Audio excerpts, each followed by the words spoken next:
Good afternoon everyone, my name is Irene Carlos and today I'm going to represent an activity on mapping. The first one I'm going to represent is two-port.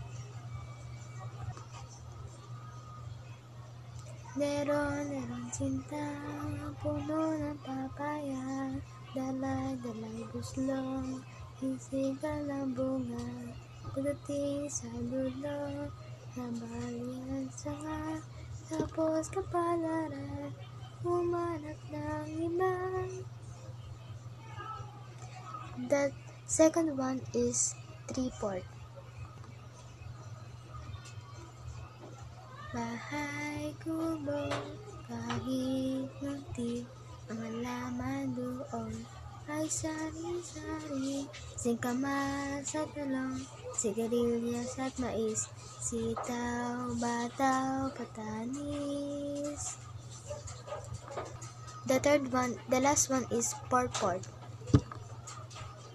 Bayang magiging kasinanganan, alam ng puso, hatitin mo'y buhay, lubang hinirap, duweng ka ng magiti, sa manlulupi, di ka pasisiil.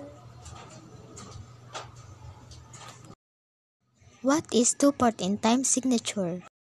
A two-port time signature indicates that there are two beats in each measure and the quarter note receives one beat. And what is three-port in time signature? A three-port time signature indicates that there are three quarter or the equivalent rhythmic value in each measure. What is four-port? Four-port in time signature means that there are four beats in each measure and each beat is a quarter note.